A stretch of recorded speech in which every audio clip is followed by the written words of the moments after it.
Պատմություն, հնագիտություն, ազգագրություն, ճարտարապետություն, շատ այլ ոլորտներ էին ներկայացված միջազգային 12-րդ գիտաժողովի ծրագրում, իսկ մասնակիցների զեկույցները Շիրակի պատմամշակութային ժառանգությանն առնչվող կարևոր հետազոտությունների մասին էին։ Ամենակարևոր խնդիրը հայկական գիտությունը հանրայնացնել, միջազգային ասպարեզ հանելն է, եւ այստեղ մոտավորապես 20-ից ավել արտասահմանյան գործընկերներ, իսկ դա երևի թե լավագույն ապացույցն է, որ մեր գիտության նկատմամբ եւ նաեւ Շիրակի պատմության ու պատմամշակութային ժառանգության նկատմամբ մեծ հետաքրքրություն կա աշխարհում։ Շիրակի հողում թաքնված 500,000 տարվա պատմությունը հնագիտական բացառիկ նյութ է ոչ միայն հայ մասնագետների համար։ Օտարազգի արշավախմբերի հետ բազմաթիվ պեղումներ են իրականացնում Շիրակի դաշտավայրում։ Շիրակի հայագիտական հետազոտությունների կենտրոնի հնագետները գերմանացի գիտաշխատողների հետ համատեղ կատարած աշխատանքների արդյունքներն ամփոփեցին։ Այն վերաբերում էր Լեռնակերտում մի քանի տարի տևած հնագիտական պեղումներին։ Ամենահետաքրքիրն այն էր, որ երկար տարիներ աշխատելով Հյուսիսային Կովկասում ուզում էինք հասկանալ, թե ինչպիսի տարբերություններ ու ընդհանրություններ կան Հարավային Կովկասի բրոնզեդարյան վաղ փուլերի,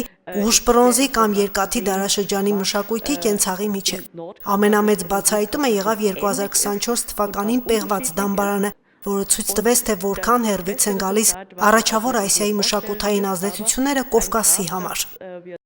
Հայ-գերմանական համագործակցությունը հնագիտության ոլորտում դեռ նոր բացահայտումների տեղ ունի Շիրակում։ Հնագիտական համատեղ արշավախումբը հետազոտական մեծ նախագիծ է սկսում, որը վերաբերում է քիչ ուսումնասիրված կամ դեռևս չհետազոտված Աշոտցքի հնավայրին, որտեղ կաշխատեն գերմանական արշավախմբի հետ։ Համագործակցությունը շարունակվում է նաև Սամցխե Ջավախեթիի պետական համալսարանի հետ, որի արդյունքում համալսարանի ուսանողները հայ հնագետների հետ մասնակցել են պեղումներին։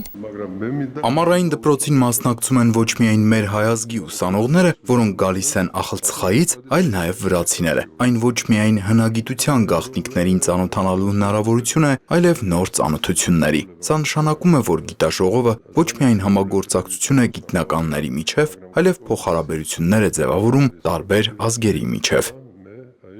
Շիրակի պատմամշակութային ժառանգությունը հարուստ փաստագրական նյութեր ունի։ Պատմական հայրենիքում ևս հնագիտական թաքնված գանձեր կան, որոնք հետազոտության առարկա չեն կարող դառնալ զուտ տարածքի հասանելիության պատճառով։ Շիրակի հայագիտական կենտրոնի գիտաշխատող Դավիթ Նահատակյանն օրինակ է բերում պատմական Տայք նահանգին վերաբերող գիտական աշխատանքները։ Քանի որ մեր մշակութորեն մենք գտնվում ենք հիմա պարփակված ենք մեր Հայաստանի Հանրապետության ներկայիս տարածքով, սակայն մեր պատմական տարածքների մեծ զգալի հատվածները, մեր հետազոտությունների համար չասեմ բաց չէ, բայց այդքան էլ հասանելի չէ։ Եվ այդ հասանելիության պակասը բերում է որոշակի կղզիացման, եւ մենք կարողանում ենք խոսալ մեր արդի խնդիրներից, մշակույթին, պատմագիտության եւ այլն միայն այսպես կիսապարփակված սահմաններով։ Հնագիտությունն այն բնագավառն է, որի հիմնախնդիրները միայն բարձրաձայնումներով չեն լուծվում։ Մասնագետները խոսում են մոտեցումների վերանայման մասին, որն առնչվում է հայկական ճարտարապետությանը։ Նույնից այդ քարացած հարցն ենք բարձրացնում, թե մեր հայկական ճարտարապետությունը արդյոք միայն քարի ճարտարապետություն է, թե նաև փայտի ճարտարապետություն։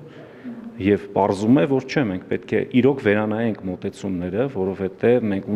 ունենք պատմական տարածքներ, ժառանգություն, որոնք որ առատորեն կիրառվել է նաև փայտի ճարտարապետությունը։ Ունենք նաև տարածքներ, որտեղ աղյուսն է շատ լայն կիրառվել։